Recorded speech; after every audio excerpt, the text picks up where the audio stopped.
안녕하세요. 저는 남편과 손주들과 함께 즐거운 노년을 보내고 있는 60대 할머니입니다. 참 좋은 세상입니다. 옛날에는 TV로만 볼 수 있었던 여러 사연들을 요 작은 스마트폰으로 언제든지 쉽게 볼 수 있으니 말이죠. 내 어릴 적에 비하면 이토록 좋은 세상인데 아직까지 파렴치한 사람들이 남아 착한 사람들을 괴롭히는 이야기를 듣고 있자면 속에서 열불이 납니다. 고된 시집살이와 남편의 만행을 모두 저 또한 당해서이겠죠. 그동안 강산이 몇 번이고 변했지만 그때나 지금이나 변하지 않았다는 것이 참 통탄스럽네요. 저 또한 그 악몽 같았던 날들의 기억들이 생생하기만 합니다. 다행히 저야 그 지옥 속에서 나올 수 있었지만 많은 분들은 아직까지 고생을 하고 계시는 것 같아 가슴이 먹먹합니다. 그래서 조금이라도 비슷한 일을 겪는 분들에게 도움이 되고자 오랫동안 제게 남아있는 기억들을 여러분들에게 이야기해보고자 사연을 보내봅니다. 저는 제가 태어난 날과 시를 모릅니다. 저를 낳아준 부모님에게 어떠한 사연이 있는지는 모르지만 한국전쟁이 끝나고 저를 키울 상황이 안 되었던 것 같아요. 포대에 쌓여있던 저는 태어난 날짜도 이름도 없이 마을 어귀에서 발견되었습니다. 운명이라는 것이 정해져 있던 것인지 그 마을에서 유일하게 아이를 가지지 못하던 노부부에게 발견되었죠. 그리고 저는 그분들 밑에서 자라게 되었습니다. 제가 여자아이라서 그러셨을까요? 제 양부모님은 저를 밖에서 주워왔다는 것을 숨기지 않으셨습니다. 말귀를 못 알아듣는 어린 나이에 저를 붙잡고 세뇌를 하듯이 하시는 말이 있었습니다. 옥선아, 네가 우리들에게 구해진 건 알지? 아마 우리 부부가 아니었으면 너는 그대로 얼어 죽었거나 동물들한테 채워갔을 거다. 그러니 항상 우리들에게 고마워해야 하고 은혜를 갚아야 하는 거야. 알겠지? 요즘 사람들이 듣는다면 기함을 할 소리지만 그때는 여러 이유로 죽는 사람도 많고 세상도 험할 때라 어린 저에게 충격적으로 들리지 않았습니다. 그저 양부모님께서 하시는 말씀이 옳은 말이고 내 생명의 은인이라 생각했고 언젠가는 내 목숨값과 키워준 값을 보답해야겠다고 생각했죠. 그런데 나이가 많으셨던 양부모님께서는 제가 다 자라서 할 보답을 미리 받고 싶으셨던 건지 제가 말귀를 알아듣고 물건을 다룰 수 있는 나이가 되자 곧바로 집안일들을 시키시기 시작하셨습니다. 어릴 때부터 은혜를 갚아야 한다는 말을 들어서인지 몰라도 양부모님께서 무리한 일을 시켜도 어떻게든 해내려고 애를 썼습니다. 그 때문인지 무엇이든 시키면 잘해오는 탓에 저에게 점점 더 무리한 일들을 시키시곤 하셨죠. 처음에는 빗자루질과 걸레질로 시작되었던 집안일이 빨래서부터 음식 다듬는 일까지 점점 많아졌어요. 부담이 되어 너무 힘들다며 울먹이기도 했지만 이미 그때는 늦었나 봅니다. 양부모님 머릿속에는 이미 제가 무슨 일이든 홀로서 할 수 있는 아이로 머릿속에 박혀 있었던 것 같아요. 옥선아, 설거지 다 했으면 빨랫감 가지고 가서 빨래하고 오너라. 어머니, 저 너무 힘들어서 그런데 쉬었다 가면 안 될까요? 지금 쉬었다가 나중에 빨래하러 가면 해가 다 지겠구만. 대도 않는 소리 하지 말고 어서 빨래하고 와라. 옥선아, 빨래 말고도 집안일이 태산이야. 네가 어려서 밭일을 못하니 집안일이라도 척척 해야지. 분명 나도 어린아이인데 동네 또래 아이들처럼 강과 산을 뛰어놀 수가 없었습니다. 겨우 비는 시간을 마루에 앉아있는 것도 사치라고 느껴질 만큼 저의 어린 시절은 일을 빼놓고 이야기할 수 없었죠. 하필 나이 드신 양부모님은 형편이 좋지 않아 그 나이까지 밭일을 손에 놓을 수가 없었습니다. 그러다 보니 집으로 돌아오시면 담배를 피시는 것을 제외하시고는 손가락 하나 까딱하지 않으셨습니다. 손과 발을 씻는 물이며 식사를 마치고 입을 헹구는 물까지 전부 제가 떠다 드려야 했죠. 그 작은 고사리 같은 손으로 낮에는 온갖 집안일을 했고 부모님께서 일을 마치시고 돌아오면 몸을 주물러야 했죠. 그나마 그 시절에는 밭일을 나가신 부모님의 눈을 피해 잠시 쉴 틈이라도 있었지만 7, 8살쯤부터는 밭일을 하러 나가야 했고 꼼짝없이 부모님 곁에서 쉬지도 못한 채 일을 해야 했습니다. 아침부터 밭에 나가 떼약볕에 일을 하고 있다 보면 정신이 혼미해진 적도 많았어요. 그럴 때마다 저를 계속 감시하고 계셨던 건지 부모님께서는 소금 한 꼬집과 물을 제게 주시고 그늘에서 잠시 휴식을 취하게 했습니다. 그리곤 다시 몸이 괜찮아져 보이거나 해가 가리면 저를 부르시곤 일을 이어가게 했죠. 영 정신을 못 차리면 제 발로 걸어서 집까지 가야 했습니다. 돌아간 집에서도 잠시의 휴식을 취할 뿐 밭일을 못하는 대신 집 정리를 해야 했죠. 만약 그런 날 집 정리가 제대로 되어 있지 않으면 두 분 모두 저를 무척이나 타박하셨습니다. 요즘으로 치면 초등학생 나이에 집안일과 밭일까지 웬만한 성인 한 명 몫을 해내고 있는 저였습니다. 부끄러운 이야기입니다만 저는 국민학교를 나오지 못했습니다. 흔히들 말하는 학교 문턱도 가보지 못한 사람이 바로 저입니다. 물론 저도 나이가 차면서 마을 아이들 전부 다 가는 학교를 무척이나 가고 싶었습니다. 부모님께 학교를 보내달라 애원도 해봤죠.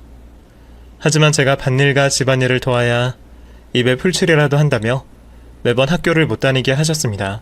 그러다 보니 저는 저희 세대 사람들과 대화를 할 때마다 학교 생활에 대한 말을 할 수가 없었습니다.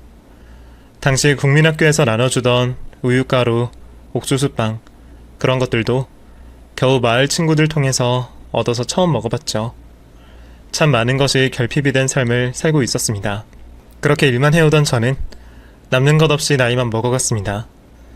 벌써 홍기가 찬 나이였는지 마을 제 또래 여자들은 슬슬 혼례를 치르기 시작했습니다.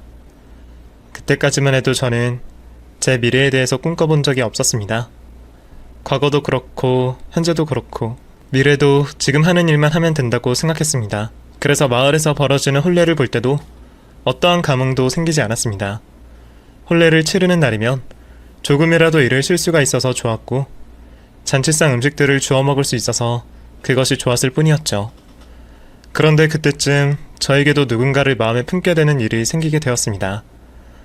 같은 마을에 살고 있던 동갑내기 창석이었습니다. 우리 마을에 몇 안 되는 고등학생 중 한 명이었던 창석이는 어릴 때부터 얼굴만 서로 알고 있었습니다. 여러 일을 하며 친구들과 시간을 보낼 수 없던 저는 창석이와 인사만 하는 사이일 뿐 서로 이야기를 한 적도 없었죠. 잘생긴 얼굴에 잘 다려진 교복까지 입고 등하교를 하는 모습을 보며 조금씩 좋아하는 마음을 품게 되었습니다. 마을에서 손꼽히는 수지와 밭일하는 부엌대기의 만남이 가당키나 할까요? 저도 제 분수를 알았기에 누구에게도 마음을 표현하지 않고 저 혼자 짝사랑만 키워갔습니다. 등하교를 하는 창석이를 바라보는 것만으로도 만족하고 있었죠. 나이를 먹어가면서 몸이 커지고 힘이 붙게 된 저는 이미 익숙해질 대로 익숙해진 일들을 무척이나 빨리 끝낼 수 있었습니다. 그렇게 해야만 누구도 챙겨주지 않는 저만의 시간을 챙길 수 있었으니까요. 그날도 일을 일찍이 다 마친 저는 저만의 휴식을 하러 강가에 앉아 흐르는 강물을 보며 쉬고 있었습니다. 그런데 언제 옆으로 온 건지 창석이가 제게 말을 걸어왔죠. 일은 다 끝난 거야? 오늘 날씨가 무덥던데 많이 힘들었겠다. 지금까지 대화 한번 해본 적 없는 창석이가 제게 말을 걸어오는 것도 놀랐지만 그보다 하루 종일 밭일에 고약한 땀냄새가 날까 싶어 창석이와의 거리를 얼른 벌렸습니다. 미안. 놀랐어? 내가 기척 없이 너무 가까이 왔나? 당황했던 저는 창석의 물음에도 우물쭈물 답을 하지 못한 채 있었고 제가 답이 없자 자신을 피한다고 생각한 창석이는 자리를 떠나려고 했습니다. 내가 네 휴식을 방해했나 보다. 미안. 그럼 나는 그냥 가볼게. 아니 그런 게 아니고 내가 땀냄새가... 뭐? 아니 내가 일하느라 하루 종일 땀을 흘렸거든. 가까이 오면 나한테 땀냄새 날 거야. 겨우 그거야? 난 또... 나도 여기까지 오느라 땀을 한 바닥 흘렸어. 그리고 너한테 땀냄새 안 나니까 걱정하지 마. 그런데 우리 이렇게 둘이서 대화를 하는 건 처음인 것 같은데? 한마을에 살면서 그렇게 많이 마주쳤는데. 좋아하는 남자아이 앞에서 창피했지만 처음 대화를 할 수 있는 기회에 창석이를 떠나보내고 싶지 않았습니다. 창피함을 감수하고도 창석이를 붙잡아 처음으로 대화를 시작하게 되었죠. 나이와 사는 마을만 같았을 뿐 생활하는 방식도 사는 형편도 서로 처한 상황도 달랐던 우리였지만 마치 오래전부터 알고 지냈던 사이처럼 대화를 이어가게 되었습니다. 하지만 곧 집으로 돌아가 저녁 일을 해야 했던 저는 아쉬움이 가득한 채 집으로 돌아가게 되었습니다. 한여름밤의 꿈처럼 아주 잠시였지만 창석이와 있었던 일로 그 다음날까지 기분이 날아갈 듯 좋았습니다. 혹시나 싶어 같은 시간, 같은 장소에 나가 창석이를 기다렸는데 그날 또 창석이는 그곳으로 나와주었습니다. 그날부터 우리는 매일 같은 시간, 같은 장소에서 서로를 보며 대화를 나누게 되었죠. 말이야 대화였지 대부분을 창석이가 하는 말을 듣는 것이 거의 전부였습니다. 평생을 한 마을, 한 집에서 일만 해오던 저에게 창석이는 넓은 세상 이야기를 해주었습니다. 다른 사람들이 지겨워할 수 있는 말도 저에게는 모두 새로웠고 재미있기만 했습니다. 제 이름 석자도 쓸 줄 몰랐던 저에게 그를 알려주었던 사람도 창석이었습니다. 우리는 서로 말을 하지 않아도 서로를 좋아한다는 것을 느낄 수 있었고 그 자체를 수줍어하며 순수하게 사랑을 키워갔습니다. 옥선아, 나는 꼭 2층 양옥집에 아들, 딸 하나씩 낳고 살 거야. 2층 양옥집 같은 건 돈이 정말 많아야 할걸? 당연하지. 지금 내가 공부 열심히 하는 이유도 전부 다 돈 많이 벌려고 하는 건데. 나는 꼭 우리 부모님과 옥선이 너를 호강시켜 줄 거야. 부모님이야 당연하지만 나는 왜 거기에 들어가니? 무슨 소리야. 지금까지 내가 미래를 그릴 때마다 너는 항상 내 옆에 있었는데. 뭐? 너는 어른들없다고 못하는 소리가 없어. 누가 들으면 어떡하려고 그래? 뭐 누가 들으면 어때? 확 내가 책임져 버릴까? 순서가 좀 바뀐다고 문제가 되나? 나는 지금이라도 옥선이 너를 책임질 수 있어. 가끔씩 장난을 치듯 말하는 창석의 말에 행복한 제 미래를 꿈꾸기도 했습니다. 그 꿈이 현실로 이뤄질 수 없다는 걸 알았지만 상상만이라도 할 수 있어서 좋았습니다. 창석이와의 만남은 하루 종일 고된 일에 지친 저에게 유일한 휴식이었고 제 인생의 유일한 오아시스 같은 시간이었습니다. 하지만 그 행복마저도 얼마 가지 못했습니다. 매일 어딘가로 향하는 저를 수상하게 생각한 양부모님은 저의 뒤를 밟으셨고 제가 한가롭게 남자와 같이 시간을 보내고 있는 걸 보게 되셨죠. 이 인연이? 어째 매일같이 쏘다닌다 했더니 남자랑 히히덕거리고 있었어? 너 벌써부터 남자 좋아해서 어쩌려고 그러냐, 어? 쓸데없는 짓 하지 말고 어서 집으로 들어와. 옥선이 아버님, 옥선이 아무런 잘못 없습니다. 제가 옥선이가 쉬는 곳을 찾아와 말을 건넨 것 뿐이에요. 뭐? 너 병철이네 아들놈이지? 야 이놈아, 너 고등학교까지 다닌다는 놈이 심심하다고 이런 애랑 놀아서 되겠냐? 어? 내가 이번 일은 너희 아버지께 말하지 않을 테니 다시는 옥선이랑 붙어있지 마라. 아버님, 저와 옥선이 아버님 앞에 부끄러운 짓 한 적 없습니다. 서로 좋아하지만 순수하게 미래를 그리며 대화만 나눴을 뿐이에요. 옥선이가 유일하게 쉬는 잠깐의 시간인데 너무 엄하게 하시지 마시고 저희 대화만 나눌 수 있게 해주세요. 아니 그래도 이놈이? 야 이놈아, 네가 고등학교 다닌다고 벌써 뭔가 된 것 같이 구는 것 같은데 너희 집이나 우리 집이나 별반 차이가 없다.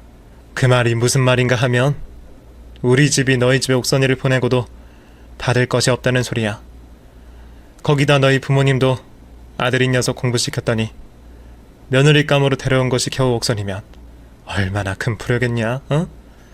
그러니 너는 학교 잘 다니며 공부나 열심히 해라. 남녀 사이였지만 손이라도 한번 잡으면 큰일이라도 날까 싶었던 우리였습니다. 그저 강가에 앉아 흐르는 강물을 바라보며 이런저런 이야기들만 나누는 것만으로도 만족했던 사이였습니다. 그런데도 겨우 그 정도를 가지고 마치 큰 죄를 지은 것 마냥 취급하는 양부모님이었습니다. 하지만 그 나이 그 시절에 제가 뭘 알았겠나요? 그때 저는 양부모님 말이 맞았고 제가 정말 그만큼 혼날 짓을 했다고 생각했습니다. 그래서 저를 때리고 감시하는 부모님에게 아무런 말도 못하고 제가 합당한 벌을 받는다고 생각하며 참기만 했습니다. 그날 이후 창석이를 만나지 못하는 것 외에는 별다른 변화는 없었지만 하루 24시간 부모님의 감시를 받아야 했습니다. 변소 한번 가는 것, 밭에 일 가는 것 모두 말을 전해야 했고 한번 나갔다 오더라도 부모님이 말한 시간 내에 금방 돌아와야 했습니다. 그렇게 보고 싶은 얼굴 한번 보지 못하고 참으며 지내던 중 밭에서 한창 일을 하던 저는 다른 사람 입에서 제게 혼처가 생겼다는 말을 들을 수 있었습니다. 물론 창석이와 강제로 떨어지고 나서부터 부모님께서 저를 시집 보낼 곳을 찾고 계신 것은 알았지만 이렇게 금방 혼처를 구하게 될 줄은 몰랐습니다. 그날 밭일을 마치고 집으로 돌아간 저는 부모님에게서 제가 시집을 가게 되었다는 말을 듣게 되었죠. 어느 집 누구와 결혼을 한다고 하는데 살던 마을과 시장을 제외하고 어딜 가본 적이 없던 저는 그 집이 어디인지 그 사람이 누구인지도 몰랐습니다. 너도 나이가 찼는데 괜찮은 집 시집 가야지. 우리가 널 낳아주지는 않았지만 그동안 너 하나 키운다고 얼마나 고생이 많았는지 네가 잘 알겠지? 솔직히 우리도 네 처지가 불쌍해서 떠맡기는 했다만 나이 먹고 그냥 내쳐도 되는 것을 너를 생각해서 이렇게 혼처까지 마련해 주는 거다. 그러니까 가서도 우리 얼굴에 먹칠하지 않게 잘해야 한다. 시집살이 고단해도 다시 찾아올 생각하지 말고 그냥 죽었구나 생각하고 남편 잘 챙기고 시어머니 잘 모시고 살아. 그러다가 쫓겨나더라도 이제 여기 찾아올 생각은 말고 너도 염치가 있어야 하지 않겠니? 제 의사도 묻지 않으시고 저를 앉혀놓고 결혼 이야기를 하시는 양부모님은 제 걱정은 하나 없이 혹시라도 그 집에서 쫓겨나면 돌아오지도 말라는 말만 여러 번 할 뿐 제가 떠나 서운하다거나 아쉬운 모습 하나도 없으셨습니다. 제 뜻은 아니었지만 제 처지에 싫다고 할 수가 없었고 저는 다가오는 혼례를 기다리며 그 전까지는 평소처럼 똑같이 밭일과 집안일을 하며 시간을 보냈습니다. 밭일을 하다 보면 가끔 마을 사람이 소를 팔러 가는 모습을 보게 되는데 그때 팔려가던 소의 눈망울을 보면 그렇게 슬퍼 보일 수가 없었습니다. 자기가 팔려가는 것을 알고 가기 싫어 발부둥치다 결국 모든 것을 포기하고 끌려가는 서글픈 그 눈망울을 보고 온 날이면 저는 잠들 때까지 그 슬픈 소의 눈이 떠오르곤 했습니다. 그런데 그 팔려가던 소가 바로 딱 저였습니다. 내 가군될 사람의 얼굴 한번 보지 못하고 팔려가듯 혼례를 치르는 제가 가여웠습니다. 혼례에 관해 통 말씀해주지 않으셨던 부모님 때문에 저는 자세히는 알 수 없었지만 제가 그 집으로 시집으로 가는 대신 부모님께서 대가를 받으신 건 알고 있었습니다. 애 낳아주는 씨바디도 있던 시절이니 지창금 받고 시집 가는 게 뭐 이상하려나 담담하게 받아들이려 했지만 그렇게 되면 제가 팔려가는 소와 다른 게 없다 생각했습니다. 그렇게 시간은 흘러 혼례를 치르는 날이 다가왔습니다. 혼례를 치르기 하루 전 시댁으로 가 잠을 잤던 저는 처음으로 얼굴에 분도 발라보고 연지곤지도 찍고 혼례복도 입어보게 되었죠. 하루아침에 낯선 동네에 모르는 시댁에 들어와 제대로 잠도 자지 못하고 또 새벽같이 일어나 정신없이 결혼 준비를 해야 했던 저는 한창 어린 나이 처음 겪어보는 대접에 제 상황을 잊고 잠시 신이 나 있었습니다. 하지만 그것도 잠시였고 저는 곧 기겁을 하고 말았죠. 모든 준비를 다 마치고 혼례를 치르러 나간 순간 제 남편 될 사람의 모습을 보았기 때문입니다. 팔려가는 주제에 남편 된 사람을 가릴 생각은 하지도 않았습니다. 아니 정확히 남자라면 아무것도 몰랐던 저였기에 바라는 남자상도 없었습니다. 그런데 저와 혼례를 치르려는 남자는 장애를 가지고 있는 남자였습니다. 목발을 짚고 서 있기는 남자의 헐거운 옷 사이가 비어 보이는 것을 보니 각각 한쪽 팔과 다리가 없는 남자였습니다.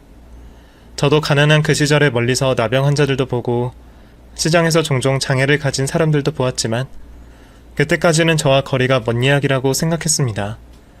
그냥 안쓰럽다, 안타깝다 뿐이었지 이렇게 제 남편으로 맞이하게 될지는 꿈에도 생각하지 못했죠. 처음 치르는 혼례로 긴장을 해서 망정이지 혼례 전에 남편을 봤더라면 저도 제 표정을 숨길 수가 없었을 겁니다. 그렇다고 혼례를 물을 수도 없고 저는 그럴 용기가 있지도 않은 겨우 18살 된 앳된 소녀였습니다. 결국 저는 떠밀리듯이 자리를 지켰고 다른 사람들에게 부축을 받는 몸이 불편한 그 남자와 혼례를 올리게 되었죠. 혼례를 치르고 첫날 밤이 되었지만 어쩐 일인지 남편은 저를 쳐다보지도 않고 등 돌려 누워 잠을 청했습니다. 그저 무사히 잠을 청할 수 있음이 다행이었던 저도 피곤함을 이기지 못하고 혼자 정리를 하고 낯선 집에서 잠이 들었습니다. 그렇게 정신없이 혼례를 치르고 다음날 아침 불편한 식사를 마치고 시어머니께서 저를 부르셨습니다. 그래, 너도 이제 우리 식구가 되었으니 앞으로 어떻게 해야 할지 알려주마. 내가 오늘은 네가 어제 피곤했겠다 싶어서 그냥 두었지만 내일부터는 나보다 먼저 일어나서 아침밥 안 치고 식사부터 차려라. 내일도 늦게 일어나면 아주 홍군형이 날 줄 알아라. 새 식구 먹는다고 대충 할 생각 말고 쌀부터 씻어서 앉혀놓고 그때그때 반찬하고 국도 하나씩 끓여놔라. 너가 그 집에서 뭘 얼마나 배워왔는지 모르겠지만 적은 나이도 아닌데 너도 그 정도는 할 수 있겠지? 그리고 아침 먹고 정리하고서 밭에 가서 일하고 점심때 와서 남편 밥 차려놓고 다시 나가서 일 거들어라. 너는 대충 새참 싸서 밭에서 먹고 너도 알겠지만 우리 아들이 몸이 불편해서 일을 못하니 일할 사람이 그동안 나 하나였는데 이제 너가 들어왔으니까 네가 내 일을 거들어야지. 그렇게 그날부터 제 시집살이는 시작되었습니다. 시어머니는 앞으로 제가 해야 할 일들을 요목조목 설명해 주셨고 저는 그 말대로 따라야 했습니다. 다른 집에 시집간 여자들도 그 고생을 하며 사는지 모르겠지만 그건 말이 시집살이였지 제가 그냥 그 집에 종으로 들어간 것이나 다름없었습니다. 꼭두 새벽에 일어나 불을 지피고 밥을 짓는 것부터 시작으로 하루 종일 밭일에 청소빨래에 정말 쉴 틈이 없었습니다. 시어머니는 며느리를 들인 것이 아니라 마치 아들을 대신하고 아들 수발을 들어줄 좋은 일꾼 하나 들인 것 마냥 저를 생각하셨습니다. 집에 있을 때도 살림 거들고 밭일을 하곤 했지만 그때와는 비교도 할 수 없을 정도로 힘들었습니다. 저를 일하는 소처럼 생각하시는지 제가 아프다고 해도 동정 한번 하지 않으셨죠. 안 그래도 험한 제 손은 몇 배는 더 퉁퉁 불어 터졌고 먹은 것에 비해 고생을 많이 해서 살이 쭉쭉 빠지는 것 같았습니다. 차라리 일만 시키셨으면 그나마 나았을 텐데 시어머니는 저를 남편을 대신하는 일 말고도 몸이 불편한 남편의 수족처럼 생각하시며 저는 활동이 불편한 남편의 수발을 들어야 했습니다. 남자도 아닌 제가 제 몸의 2배 되는 남자를 챙기고 몸이 불편한 남편의 수발 드는 일은 절대로 쉬운 일이 아니었습니다. 요즘에야 요양보호사 같은 직업이 있고 그분들이 일이 얼마나 고될지 다들 잘 알겠지만 그 시절에는 그런 게 아니었죠. 게다가 결혼한 지 몇 달이 되도록 저를 제대로 쳐다보지도 않는 남편을 곁에 있는 것도 불편한 일이었습니다. 남편은 몸이 불편해서 그런 건지 성격이 좋은 편이 아니었습니다. 몸이 불편한 이유로 자격지심이 심했고 마음에 화가 많았습니다. 별것 아닌 일에도 버럭버럭 화를 내는 남편을 보면 저는 너무 무서워서 제 심장이 쪼그라들 것 같았습니다. 아픈 사람이니 이해해보려고도 했지만 어린 제가 견디기에는 버거운 일들이었습니다. 내가 오후에 나가야 하니까 옷 다려놓고 구두 닦아두라고 했지. 이게 왜 아직도 안 돼 있어? 미안해요. 내가 집안일 한다고 깜빡했어요. 지금 얼른 해놓을게요. 화 풀어요.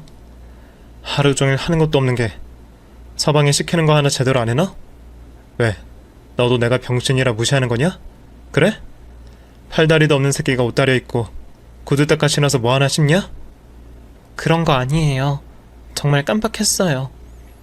하루 종일 힘든 일에 시달리다 보면 몸이 10개라도 부족할 것 같았는데 남편은 그런 제게 자신의 잔심부름까지 시키곤 했습니다. 저도 어떻게든 하려고 했지만 가끔은 시간에 쫓겨 미처 다하지 못하거나 일이 너무 많아 깜빡하는 일도 있었죠. 그럴 때면 남편은 제가 자기를 무시하는 거라며 고래고래 소리를 지르고 화를 내곤 했습니다. 제가 한 번의 말귀를 못 알아듣는다며 화를 냈고 자기 말대로 해주지 않으면 물건들을 집어 던지곤 했고 한 번은 남편이 던진 물건에 맞아 이마가 찢어지는 날도 있었습니다. 남편은 제게 늘 화를 냈습니다. 제 실수는 당연하고 남편과 시어머니의 잘못까지 모두 제 탓이 되어야 했고 그 집에 제 편은 아무도 없었습니다. 제가 동네 북이나 되는 건지 그 두 사람은 모두 저를 그렇게 대했습니다. 남편이 제게 화를 내며 난리를 칠 때면 시어머니는 말릴 생각도 없이 오히려 제가 자기 아들의 화를 돋구었다며 더 크게 화를 내고 혼을 내시곤 했습니다. 너 지금 뭐 하는 짓이야? 내가 형남이 잘 챙기라 했냐 안 했냐? 어? 대체 무슨 생각을 하고 사귀길래 시키는 거 하나 제대로 못해서 매번 이야단을 만드니? 그게 아니라 어머니, 형남씨가 계속 술을 찾아서 제가 말리려다가요. 으이그이 미련한 거사. 남편이 술을 찾으면 적당히 비위 맞춰서 알아서 잘해줘야지. 그걸 고지고대로 말해서 또 사람 기분 잡치게 만들었구먼? 넌 정말 잘하는 게 뭐냐, 어? 남편이 화내면 애교 있게 살살 구슬릴 줄도 알고 그래야지. 남자는 여자하기 나름이라고 내가 했냐 안 했냐? 아니면 너 설마 네 남편이 몸 불편하다고 무시해서 이러는 거야? 우리 아들한테는 애교 떨기 싫어서 그래? 아니에요. 잘못했어요, 어머니. 18살에 팔려가듯 시집간 제가 저를 보며 화만 내고 욕짓거리를 하는 남편 앞에서 어떻게 애교를 떨고 다정하게 굴 수가 있겠나요? 저는 남편이 무서워서 남편만 보면 체한 듯 마음이 불편해서 얼어 있었던 건데 시어머니는 그것도 결국 제 잘못이라 하셨습니다. 남편 역시 평소에는 맨날 화만 내는 주제에 제가 애교도 없고 매력도 없다며 집안 재산을 가지고 다른 여자들을 만나고 다녔고 제게는 눈길 한번 주지 않았습니다.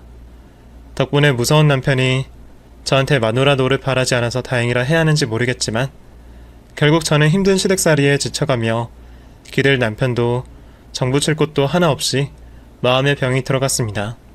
매일 밤 남몰래 눈물을 훔쳤고 내 인생은 왜 이렇게 기구한 건지 죽지 못해 살 뿐이었습니다. 그때 차라리 사랑하는 사람과 도망이라도 쳤으면 내 팔자가 나아졌을지 부질없는 후회를 하면서도 저는 어차피 죽지도 못하고 벗어나지도 못할 것이라면 행복은 다음 생애로 기약하며 이번 생은 모든 것을 내려놓고 살기로 했습니다. 그렇게 제가 시집을 와 몸쪽 노릇을 한 지도 몇 년이 흐르게 되었습니다. 살다 보니 사라지는 건지 시간이 그렇게 흐른 줄도 몰랐습니다. 세상살이가 너무 괴로워서 아무 생각도 하지 않은 채 하루하루 제가 해야 할 일들을 하다 보니 시간이 쏜살같이 흘렀나 봅니다. 시어머니와 남편은 여전히 모질고 제 마음같이 행동해주지 않았지만 그래도 이 정도면 저도 아내로서 그리고 집안의 며느리로서 잘하고 있다 생각했습니다. 이제는 집안 모든 곳에 제 손이 안 닿은 곳이 없었고 제가 열심히 한 덕분인지 농사도 풍작이었습니다. 고통도 다 익숙해지는 건지 이제는 더 이상 욕을 먹어도 이전처럼 힘들지 않았고 고된 밭일에 까탈스러운 시어머니 비위를 맞추며 거기다 아내를 두고 계집질까지 하고 다니는 남편의 수발까지 잘만 들고 있었습니다. 당연히 힘들었지만 어차피 제가 불평하고 애원해봐야 들어주는 사람 하나 없으니 포기하고 그래도 제 밥값은 하겠다며 열심히 살고 제 할 도리를 다하던 중이었습니다.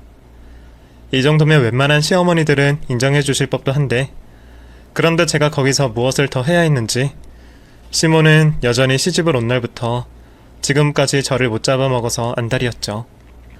아니 이것이? 너 참 팔자 좋다. 어디 해가 중천에 떠있는데 아직도 집구석에 있어? 너 이러고 앉아있으면 밭일은 너미 와서 그냥 해준다디? 어머니, 밭일은 오전에 나가서 다 하고 왔고 지금은 점심 준비하기 전에 잠시 쉬고 있는 거예요. 저도 일 다 했으면 조금 쉬어도 되잖아요. 어? 밭일을 다 했다고? 네, 오늘 일찍 끝내고 온 거예요. 제대로 한 거 맞냐? 아니 근데 밭일 다 했다고 너 할 일이 끝나냐? 네가 시집 온 지가 몇 년인데 내가 아직도 그런 걸 일일이 다 가르쳐야 하냐?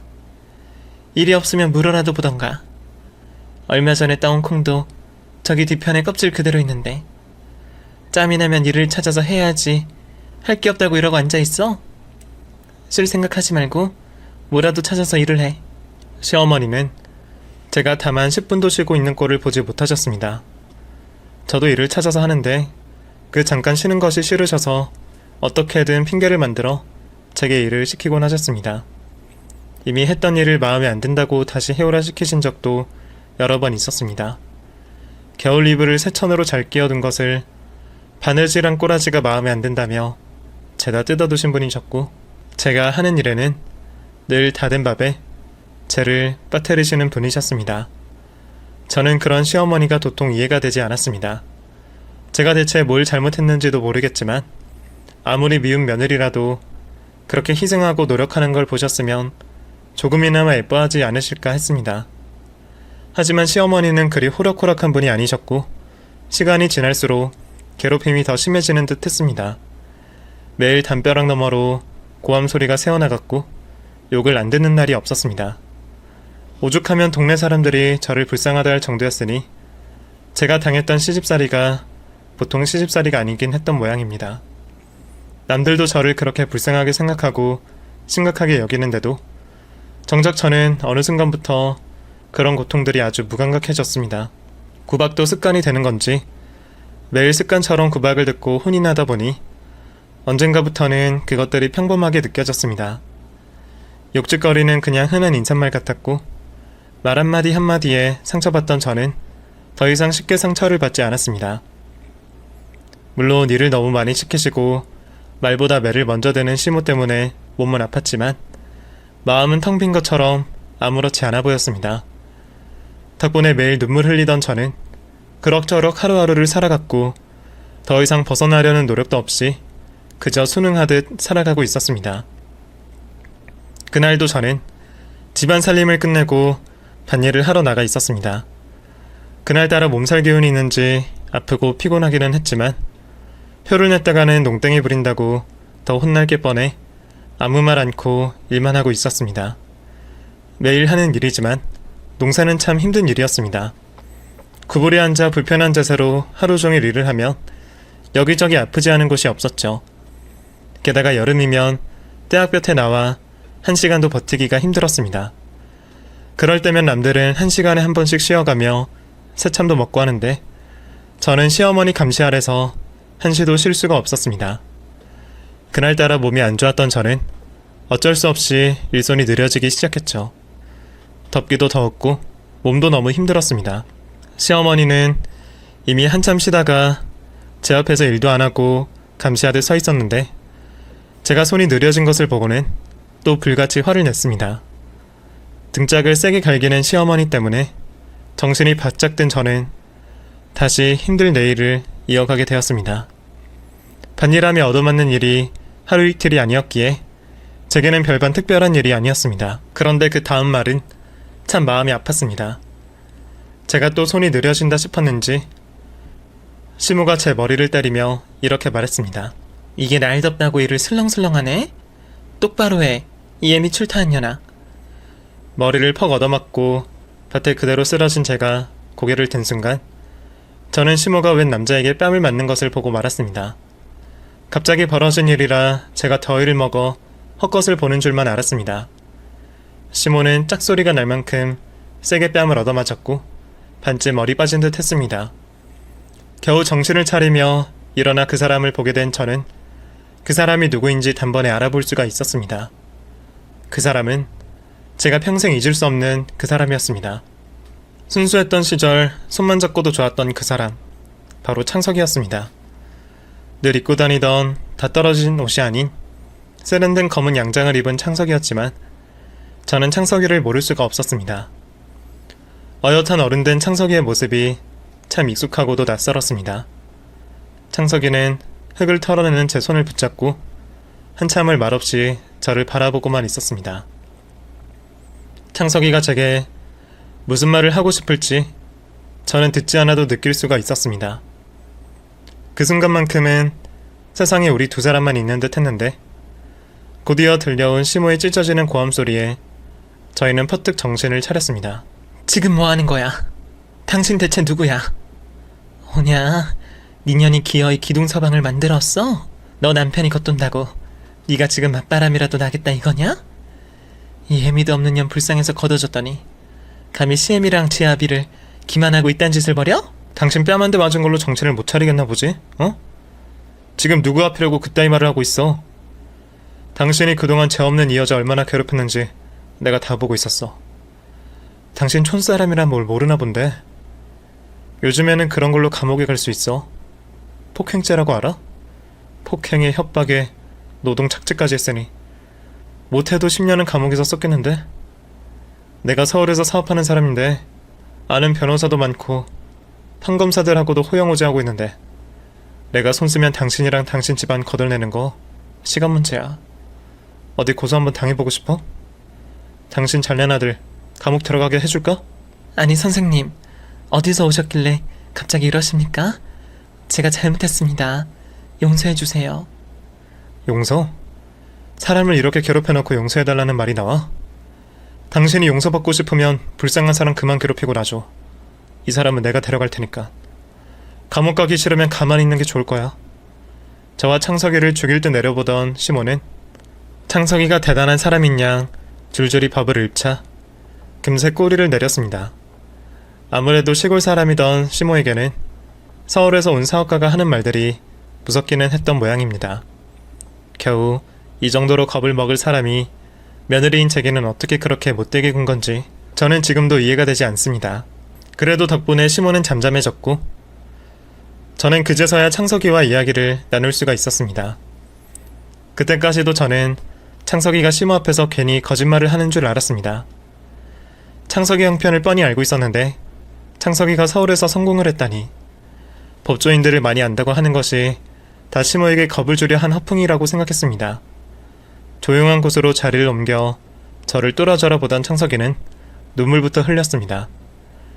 다 부르터서 픽딱지가 앉은 제 손을 하염없이 만지며 쉽게 말을 잇지 못했죠. 옥선아, 그동안 얼마나 고생이 많았냐? 너가 이러고 사는 줄 알았더라면 내가 좀 더 빨리 찾으러 왔을 텐데. 나는 그동안 너가 나보다 좋은 사람한테 가서 결혼하고 잘 사는 줄 알았어.